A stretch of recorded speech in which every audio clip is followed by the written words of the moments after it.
And that massive chunk right in there only has 30 million people. That if things get worse, you guys are ready for whatever hits you. 80% of Americans live on the east side and only 20% of them live on the west side? What?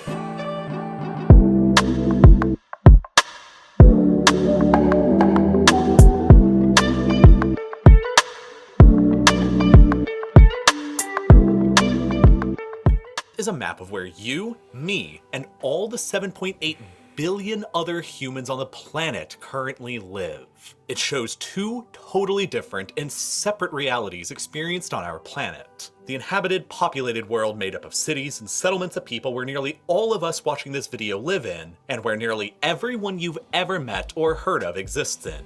And then there's the rural, underpopulated frontiers that are still largely devoid and empty of any of us. This picture tells a million different stories, but the one I want to focus on for this video are straight lines. There are only two locations on this map where the settled world and the empty world are nearly perfectly divided by a straight, almost human-looking designed border. The first is here within the African continent, and it's obvious why it exists. To the south of the line is the African Sahel, a semi-arid belt that wraps across the continent, where rainfall is limited but still actually exists. And to the north of the line is, of course, the Sahara Desert, one of the most hostile environments on the planet to human life, where several years in a row can pass by without a single drop of rainfall, and where the average temperature can soar to more than 40 degrees Celsius for months at a time. Wow. It's no wonder that nobody lives there, but the other straight line boundary between the two different worlds of our Earth is significantly stranger, because it slices down the center of the most powerful nation in human history, the United States of America.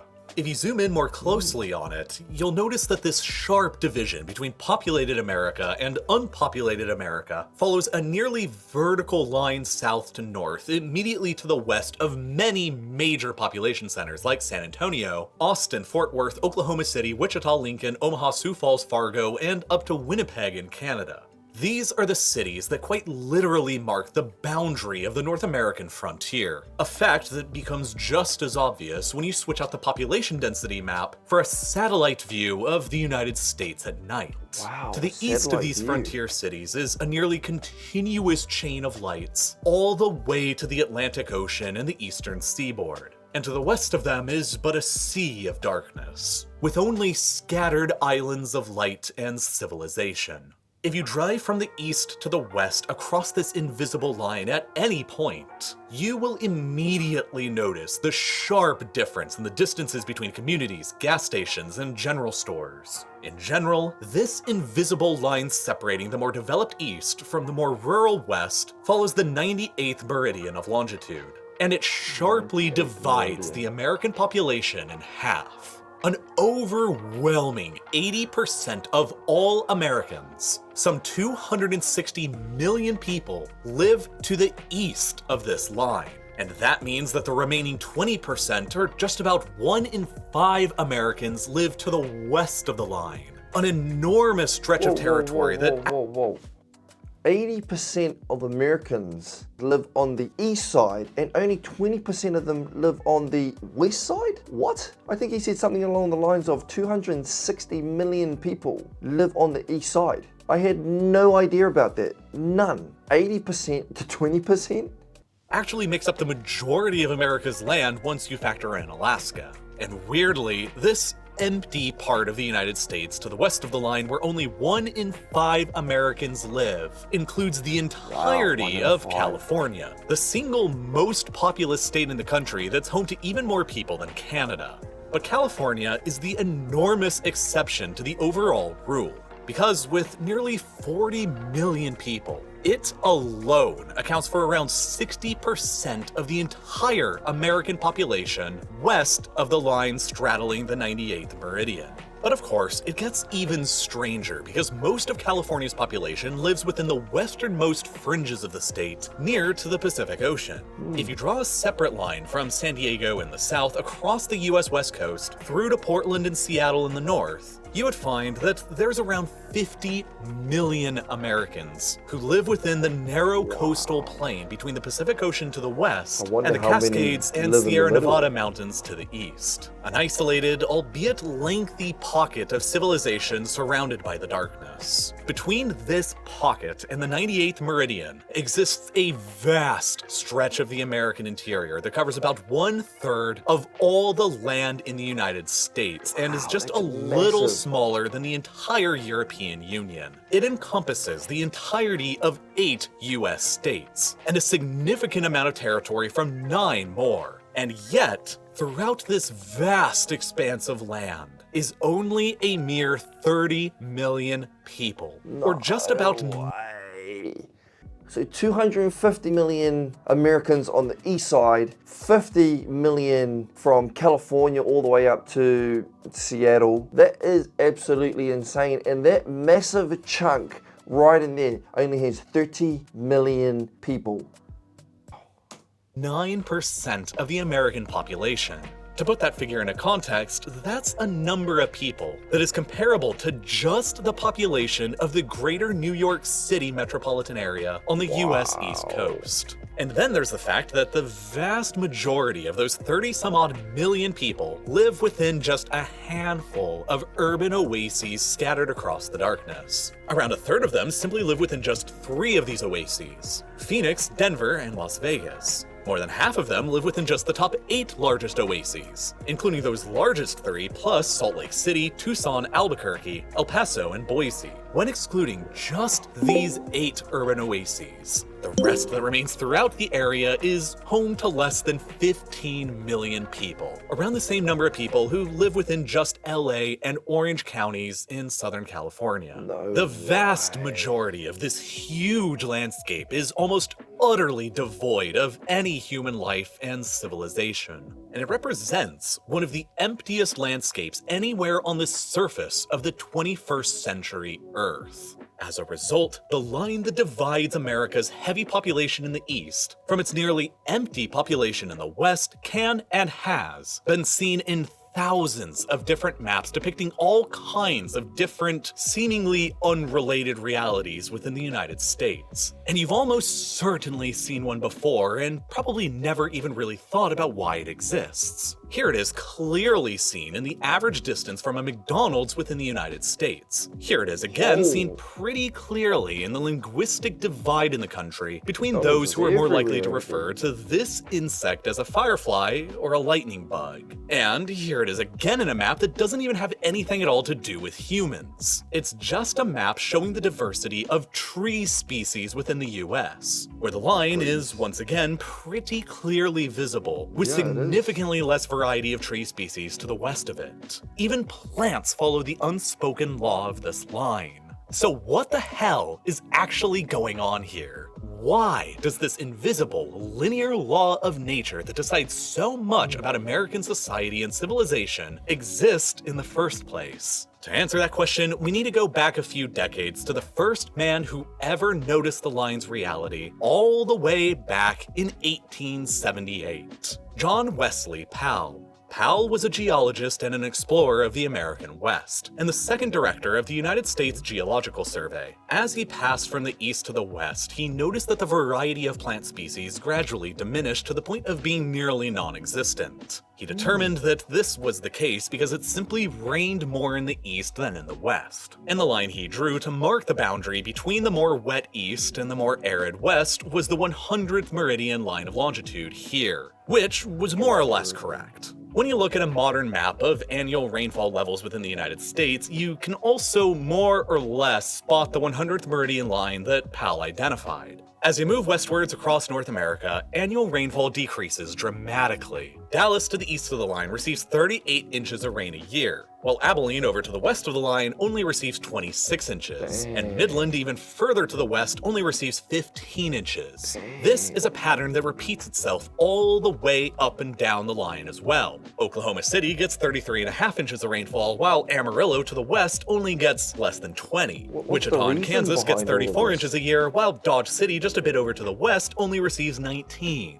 It simply rains a lot less to the west of the line than to the east of the line, and that simply makes sustaining life and civilization much more challenging, which is why humans and trees alike are all fewer and more scattered beyond it. A century and a half ago, John Wesley Powell correctly identified one of the geographic explanations behind this North American law of nature: the Great Rocky Mountains. They are the third longest mountain chain in the entire world after all, spanning for more than 3,000 miles across the continent, from the northern reaches of British Columbia up in Canada, all the way down to New Mexico in the south, and with peaks soaring up into the sky as high as 13,000 and 14,000 feet. These long and towering peaks effectively act like a colossal wall, blocking most of the moisture blowing in on clouds from the Pacific Ocean, and therefore preventing most rain from passing beyond them towards the arid plains of the east. This effect is called a rain shadow, and the shadow cast by the Rockies across the North American plains is enormous. But of course, okay, let me just get that right. So he explained the Rocky Mountains as a wall, and so the rain from the Pacific doesn't reach beyond the Rocky Mountains. I think he called it, was it a shadow? That makes so much sense. I was trying to figure out, okay, well, why on this side of Oklahoma is the rainfall a lot more than on the other side? Like, it just doesn't make any sense. But that does make sense. There is a wall of mountains from Canada going all the way to the south of America that blocks rain getting inside there. Nothing can grow, you got no water, and you barely survive there, in other words, which makes so much sense. there are many other geographic factors at play here as well that determine North America's straight climate line. For one, the Rocky Mountains aren't the only mountain chain on the continent that block moisture blowing in from the Pacific. There's also the Cascades stretching across the Pacific Northwest, creating in their span a clear division between the wet, rainy, and narrow coastal plain to their west, between them and the Pacific Ocean, where big cities like Vancouver, Seattle, and Portland have all been able to be established, and the drier, more arid environments found over to the east, where the moisture blowing in from the Pacific fails to penetrate into. Washington State itself could not be any more climatically different than between its west and east because of these mountains. Seattle, to the west of the Cascades on the narrow coastal plain exposed to the Pacific, receives 37 inches of rain a year, whereas the small town of Mattawa, just over on the eastern side of the Cascades, receives only 4.5 inches of rain per year. That's crazy. I gotta stop it there. In my first video, they rated the top 10 most beautiful states. I had tons of comments saying, mate, you gotta check out Washington. And I heard a lot about the Cascade Mountains. I heard about Washington and how green and beautiful it was. Well, that obviously makes sense. You got the Cascade Mountains just to the right of the cities. The rain from the Pacific comes in and just makes everything beautiful and green. And yet on the other side of the mountains, that's 4.5 inches of rain. That is a massive difference. Crazy. Which is about the same as infamously dry Las Vegas. And further to the south in Nevada and California are of course the Klamath Mountains, the transverse and peninsular ranges, and the most formidable range of all, the Sierra Nevadas, with peaks as high or even higher than the mighty Rockies themselves. Wow. All of these high mountain peaks serve to block moisture blowing into the eastern interior from the Pacific Ocean, and in effect, their presence creates only a narrow strip of land across the west coast between them and the ocean where there is suitable amounts of rainfall to sustain large-scale human population centers, running roughly from northern Washington down to the San Francisco Bay. The only reason why Southern California contains major population centers today like LA and San Diego is because they are massively irrigated and supported by a complex system of canals, aqueducts, and pipelines that bring water in from elsewhere like Northern California where it actually rains, and from the Colorado River further to the east. And so, being robbed of almost any moisture blowing in from the Pacific Ocean to the west, the continental interior of North America has very few other other alternative sources for moisture or fresh water that are mostly limited to either rivers or snowmelts. Over on the eastern side of the continent, the biggest mountain range are the Appalachians, which are effectively just speed bumps in comparison to the giants of the world. Okay, I've also heard a lot of people talk about the Appalachians. I think that's how you pronounce it, Appalachians. The question I have, and I think he will probably answer it, is you had the 100 Meridian, or that line he was talking about. You had the Rocky Mountains, the Cascade Mountains, and I think it was the Sahara Mountains, so nothing gets beyond the Rocky Mountains. Why is it green on this side of the line? Because shouldn't the Rocky Mountains stop rain from going all across the country? West. The highest peak within them, Mount Mitchell, is less than 6,700 feet tall, or less than half the height of the tallest peaks that are seen in the Rockies, the Cascades, and the Sierra Nevadas. As a result, they do very little to block any moisture bellowing into the continent from the Atlantic Ocean in the east. And so, Atlantic winds frequently bring moisture across the East Coast and the eastern Mississippi Basin, enabling large-scale agriculture without any need for irrigation. But, unfortunately, these winter Atlantic storms simply don't make it far enough to bring their moisture to the western plains beyond the 98th and 100th meridian lines of longitude. Okay, well, that explains During it. the summer months, moisture will also blow into the continent from the Gulf of Mexico, but these winds generally blow northward before curving eastward, which, once again, dumps rainfall across the eastern United States, but deprives the west of hardly any. As an ultimate result, when you combine all of these factors together, it adds up to there simply being less available freshwater across this empty third of America, meaning less water to drink and less water available for agriculture.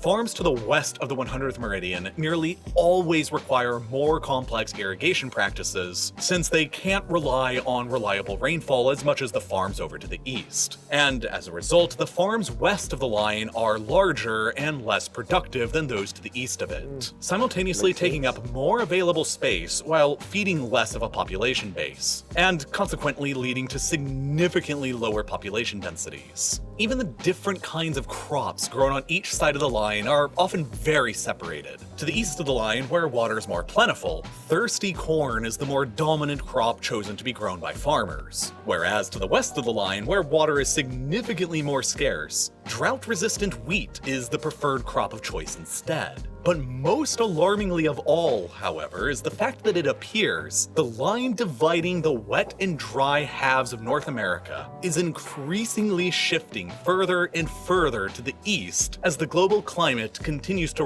rapidly change.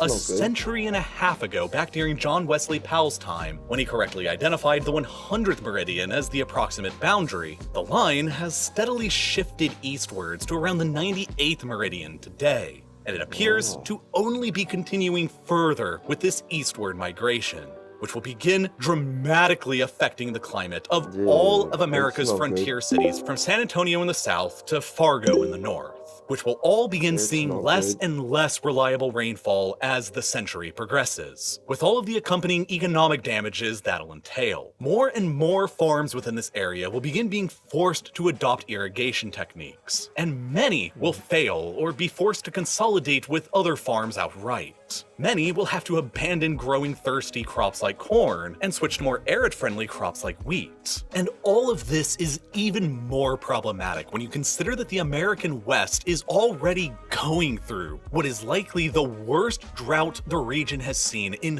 thousands of years. With a serious lack of rainfall, much of the American Southwest has been forced to rely on the fresh water provided by the Colorado River for more than a century now. But for the first time in recorded history, the Colorado River is drying up. Just this year, for the very first time in American history, the United States federal government cut the water that states are allowed to withdraw from the river, with the potential for additional cuts further into the future as well. The Colorado provides the fresh water for around 40 million people across the American West, and it is already so thoroughly irrigated and pulled from, that the river no longer even reaches its natural delta in the Gulf of California. All of its water is basically used up or diverted elsewhere before it can even reach it. No Throughout way. the empty part of America, water scarcity will be the defining characteristic across the 21st century. What and do it, all of those course, has states the do if it potential does to dry up? continue getting even worse. All those But states on the all of this coast. was predicted a century and a half ago by none other than the main character of this video himself, John Wesley Powell. You see, when Powell drew his line across the 100th meridian that divided the wetter east from the drier west, his attempt was to convince the United States Congress to take a drastic action. He warned that with the serious lack of available fresh water, the settlement of the American West was going to have to be carried out in a vastly different manner than the settlement of the East was. Development would have to be more careful, more precise, and better planned out in advance. Rather than respecting the pre-existing political boundaries of the Western states that had been based on surface geography and politics, Powell argued that the West should instead be divided into areas that matched up with the region's various watersheds, which are hydrographic basins where all the rainfall collects and drains off into a common outlet, like a river or a bay. By basing the political boundaries more on these natural watersheds, Powell was arguing that the management of the area's scarce supplies of water would be more efficient and better utilized than under the current administration, where the watersheds were all divided in between the various different states, and who would therefore each have competing interests and uses over the same limited sources of water. But Powell's scientifically based proposals and warnings would go ignored by the politicians of his day in Washington, and I would argue that we have paid the price for it ever since. Water is growing increasingly. So, from what I got from there is Powell outlined where he wanted the states to be. And he had watersheds. I think that's what they call it, watersheds. I guess in order to feed and allow everyone to have water. But obviously the politicians had other plans. And they drew out the states to be what they are now. And I guess those states are having a real bad effect from that decision. Scarce to come by in the West, and it's only going to continue getting worse. Yeah, and the it's gonna competing get interests of all the bad. states across the various watersheds here is only going to exacerbate the crisis ever further. John Wesley Powell was a geologist and a scientist, and his thinking was centuries before his time. His analysis of the American West and his conclusions were rooted in scientific thinking. You know, that was crazy to hear that Powell understood all of this centuries ago, and he was able to understand why it was green on one side and virtually desert and non-livable on the other. And I guess it's crazy also that he tried to warn the politicians at the time to pre-plan for the future, that if things get worse, you guys are ready for whatever hits you. But obviously the politicians had different ideas, which is kind of crazy. I'm a little bit worried for the West. I'm a little bit worried. Just after watching that, like, if the Colorado River is starting to dry up, what happens when it's all gone? What happens to LA and all those cities on the coast? Another thing that stood out to me was, I guess the West wasn't a place for people to actually live. Yet you have Los Angeles and all these big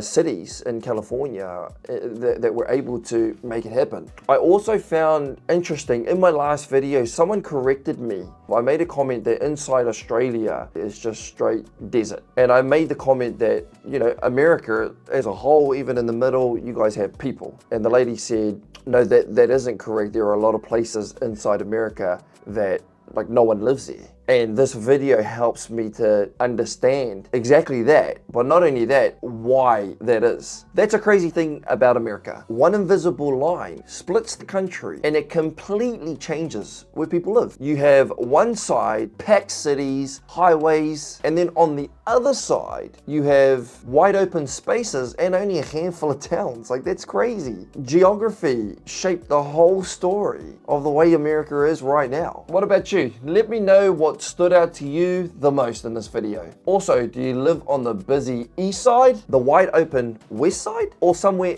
in between? Drop it in the comments. I'd love to see where everyone's from.